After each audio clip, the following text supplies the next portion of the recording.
और कंटिन्यू करते रहते हैं।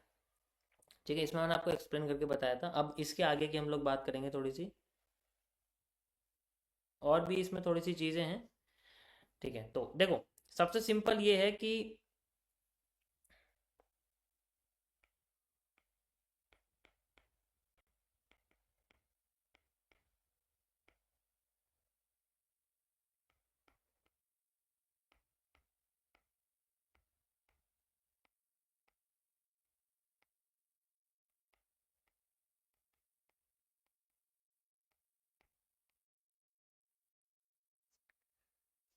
तो हमारे पास मार्केट रिजेक्ट कर रही थी, इस तरीके से रिजेक्ट करके नीचे जाए जा रही थी। ठीक है, इस बारे में बात करा, और इसको क्रॉस करके इस वजह से सपोर्ट बना के फिर ऊपर जा रही। तो इन दोनों के बारे में मैंने आपको काम करके दिखाया कि ये हिस्से कैसे यूज़ होते हैं हमारे पास।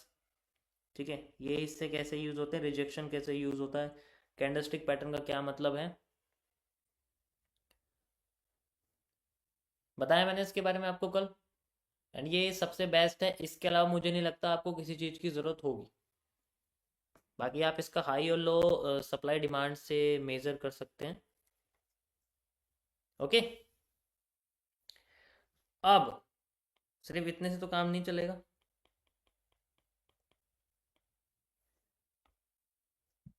मेरे पास अगर मार्केट में कोई भी स्ट्रक्चर अपने आप को, यानी कि चलो मैं कैंडल से समझाता हूँ आपको। जैसे कैंडल यहाँ बनी हुई है इस तरीके से, और वो ट्रेंड को इस तरीके से नीचे लेके आ रही है, फिर दोबारा ऊपर लेके जा रही है थोड़ी सी।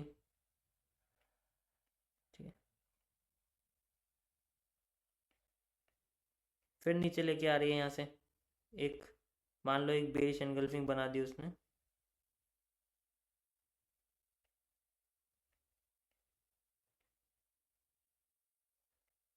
तो बड़ी कंफ्यूजन होती है इन कैंडल से। ये कैंडल ऐसे होके अपने आप को पिचक सी जाती है। आप अच्छी तरीके से इसमें जानते हो कि जब कैंडल पिचक जाती है तो हम इसको क्या कहते हैं, हम इसको बॉडी कंडेंस कह देते हैं, या फिर यहाँ पर बॉडी डिके भी हो जाता है, कैंडल बॉडी डिके भी हो जाता है। सो बेसिकली ये जो हमारे सामने रेड कैंडल हैं, ये दब जाती हैं। ओके, ये रेड है सारी।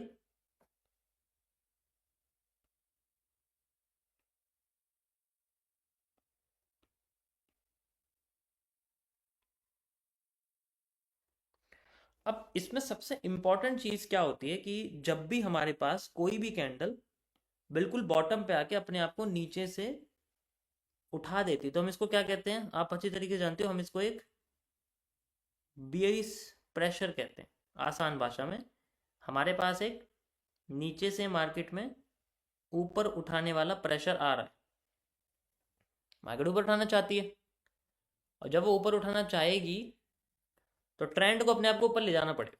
तो ऐसे केस में कैंडल एकदम से अपने आप को उठाने लग जाती है, मान लो ऐसे करके, और एक ही बार में अपने आप को उस एरिया को क्रॉस कर देती है।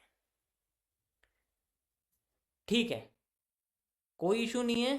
ट्रेंड अपने आप को रिवर्स करके कुछ स्मॉल कैंडल्स के साथ, जैसे यहाँ पर चलो ये इस तरीके से आ गया है, तो कुछ छोटी छोटी कैंडल्स बनती हैं जो अपने आप को रिकवर करती रहती हैं उतने ही अमाउंट में जितना पहले से सेलिंग आई थी, यहाँ तक रोकती हैं, और फिर दोबारा ये ही ऐसा पैटर्न अपने आप को थोड़ा और मजबूत करके में भी आ सकता है इस जगह पर। ठीक है, जैसे यहाँ पर आ गया, और उसके बाद फिर से कैंडल अपने आप को उठाना शुरू कर देती है।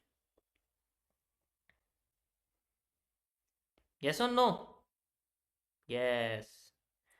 अब हमारे लिए तो बहुत इंपॉर्टेंट है, क्योंकि भाई ये दोबारा से यही पैटर्न आ गया हमारे पास। ठीक है, दोबारा से ये पूरी रेड कैंडल है, ये ग्रीन कैंडल है।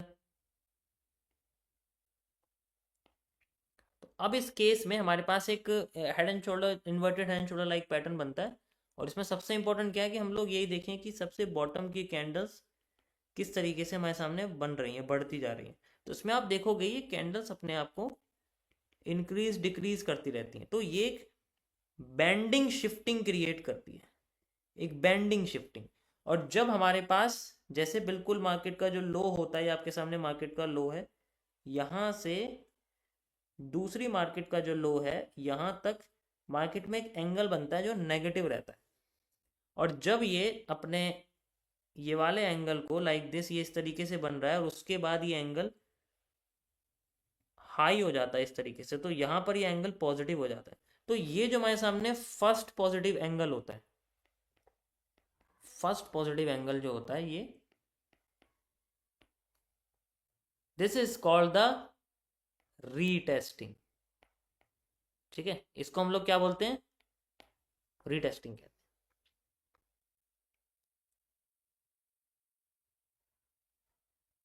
यहां तक समझ में आया? बहुत सिंपल समझा रहा हूं मैं, बिल्कुल बेसिक बता रहा हूँ।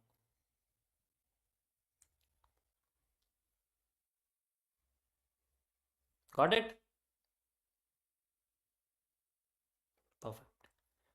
अब चलो ये ठीक है, हमें रीटेस्टिंग मिल गई। अब यहां पर समस्या एक चीज की है कि हमेशा डायरेक्ट कैंडल में ये तो नेक नहीं टूटेगी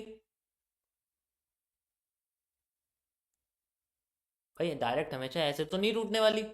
अब जब टूटेगी तो हो सकता है ये ग्रीन कैंडल ऐसे इसको रिजेक्ट कर दें, और जब रिजेक्ट करेगी तो हम रिजेक्शन का लॉ लगाएंगे।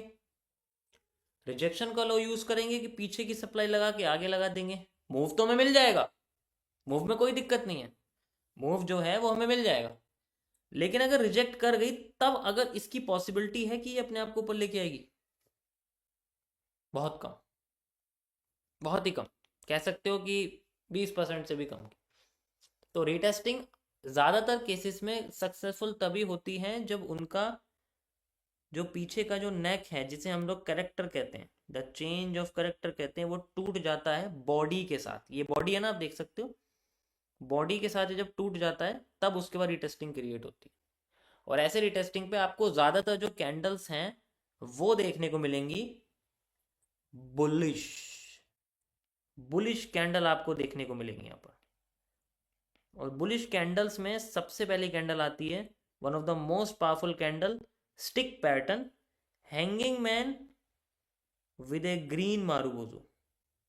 ठीक है, a partial hammer, partial hammer कैसा, ऐसा वाला, एक morning star like this, may be आपका ये ग्रेवस्टोन डोजी भी हो सकता है और पिन बार भी हो सकता है। इस तरीके से आपके सामने कुछ पैटर्न ये नजर आते हुए दिखेंगे, ज्यादातर केसेस में आपको यही दिखेंगे, हैंगिंग मैन, मॉर्निंग स्टार, और साथ ही साथ bullish engulfing, partial hammer like this. ये सभी सीसीपीज के बारे में मैं ऑलरेडी आपको पहले एक्सप्लेन कर चुका हूँ, इन पे ध्यान देना पड़ेगा आपको।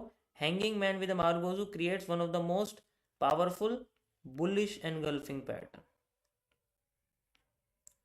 ओके, इसमें आपको कुछ रिपीट करने की जरूरत नहीं है कि पीछे की रिपीटेशन होगा, पीछे का कैंडल दिखेगी, वो होगी नहीं। बुलिश पैटर्न का मतलब ही बुलिश कैंडल्स होती हैं, वो बननी चाहिए कि हाँ वो उससे आगे हो, इस तरीके से। यहाँ पर कभी कभी हो सकता है कि वो बुलिश एनगल्फिंग ना हो, गियरमैन हो, ठीक है, लेकिन फिर भी मार्केट फेवर में जा सकती है। सो रिटेस्टिंग पे आना और सिमिलर पैटर्न्स का करना जो इनके जैसे दिखाई दे, वो हमारे लिए रिटेस्टिंग माने जाते हैं। ये आपके लिए एक पार्शियल हैमर है, टॉप विक पार्शियल हैमर जिसे आप कह सकते हो।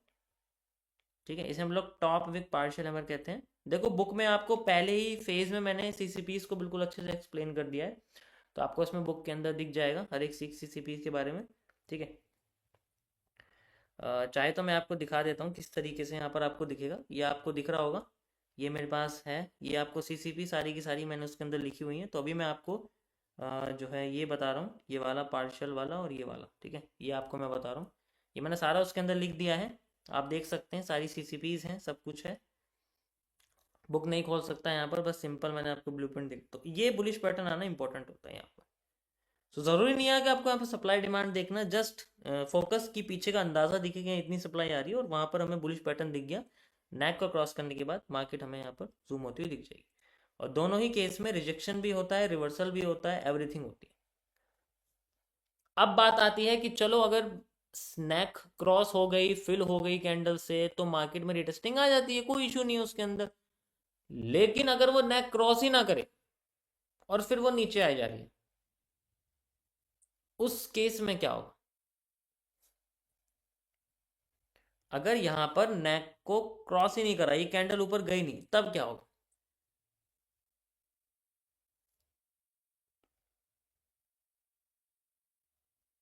ठीक है, तो ये हमारे सामने नेक है, लेकिन यहाँ जो कैंडल है वो क्रॉस ही नहीं करती, वो इस जगह से आती है और हल्की सी कैंडल बनाती है और फिर बाद में नीचे आने लग जाती है। तो सबसे पहले तो आपको ये समझना है कि जो एरिया बच जाएगा, इस एरिया को हम लोग बोलते हैं द नीडेड वॉल्यूम। ओके, इस एरिया को हम लोग बोलते हैं नीडेड वॉल्यूम। ये उतना एक्यूरेट होगा जितना कैंडल इस हाई के पास में होगी, लेकिन इसको क्रॉस नहीं करेगी। क्रॉस कर देगी तो फिर फायदा ही नहीं है कुछ भी, क्रॉस कर देगी तो फायदा ही नहीं कुछ। तो ये आके अपने आप को इस एरिया से, अब नीडेड वॉल्यूम फर्क नहीं पड़ता कि वो अपना लॉ क्रॉस करके ऊपर जाएगी, ये नीडेड वॉल्यूम को क्रॉस करती जरूर है, फिल जरूर करती है। अब वो चाहे इसका इसका लॉ क्रॉस करके करे चाहे बिना करके करे, लेकिन करती जरूर है। तो कहने का मतलब है कि हमारे को मूव यहाँ मिलता है। मैंने इसे बहुत बार देखा है और इसमें मैंने यही चीज फोकस करी है कि नीडेड वॉल्यूम पे मार्केट जरूर आती है। तो अगर मैं सोचो, एग्जांपल मैं आपको बता रहा हूँ कि अगर मैं नीडेड वॉल्यूम से अगेंस्ट में ट्रेड लगाना शुरू कर दूंगा तो नीडेड वॉल्यूम तक तो मेरी मार्केट आ ही जाएगी। बट ये बहुत बड़ा है, होता नहीं है आसानी से कि मार्केट में माता गए। तो ये एक केस है, यहाँ पर ऐसा होता है। ये ज्यादातर तभी होता है जब हमारा जो ये पैटर्न है वो इस तरीके से बन रहा हो, तब होता है, क्योंकि ऊपर का हिस्सा छूट रहा है ना बार बार ऐसे करके। अगर ट्रेंड ऐसे चल रहा था फिर ऐसे हो रहा है, तो इस केस में हो सकता है कि वो फिल होने के लिए जल्दी आ जाए, फिर ऊपर चली जाए। तो वो डब्लू काम कर रहा होता है, क्योंकि मार्केट बुलिश होती है, बेरिश होती है, तो उस तरीके से काम नहीं करता। समझ आया सभी को? That's it. अभी आपके सामने जो ये बन रहा है, this is called the needed volume. Minor support का जो जोन है वो भी आपके लिए एक नीडेड वॉल्यूम ही है। लाइव में जो ये बन रहा है आपका, ये नीडेड वॉल्यूम ही है। हल्का सा एरिया छोड़ दिया इन्वर्टेड हैमर ने, लेकिन उसको क्रॉस कर दिया and then market just fell off. उसको वहां तक पहुंचाने के लिए वो पूरी कोशिश करेगी। अभी यहाँ जैसे हमारे पास सेंटर जोन का कोई यूज नहीं है, मैं इसको हटा देता हूँ, फुल सप्लाई यूज करी गई है एंड इसको मैं शिफ्ट कर देता हूँ नीचे। लाइक दिस आप देख सकते हैं, फुल सप्लाई यूज हुई है और मार्केट ने यहाँ तक अपने आप को मूव दे दिया। अब ये जो एरिया है ये नीडेड वॉल्यूम का, कैसे पता लगेगा नीडेड वॉल्यूम का एरिया? जो हाई है इस तरीके से, और जो मार्केट में नियरेस्ट एरिया आया था लाइक दिस, ये हमारे सामने नीडेड वॉल्यूम। अभी मैं फिलहाल के लिए इसको बहुत हल्का कर देता हूँ, माइनस सपोर्ट को, आपको ये दिख जाएगा। ओके, ये आपके सामने क्या है? नीडेड वॉल्यूम एक, लाइक दिस। देखो पूरा इम्बैलेंसिंग क्रिएट कर दिया, जितनी मार्केट थी उतनी आ गई कंप्लीट, बट ये फिल नहीं हुआ अभी। फिल चाहिए हमें तो। समझ आया सभी को? इसे कहते हैं नीडेड वॉल्यूम, और इसे कहते हैं रिटेस्टिंग, और इसे कहते हैं हम लोग the change of character and the markets positive angle. किस तरीके से वो पॉजिटिव होता है ये आपके सामने मैंने बता दिया। हाँ, थक जाते हैं बताते। Got it?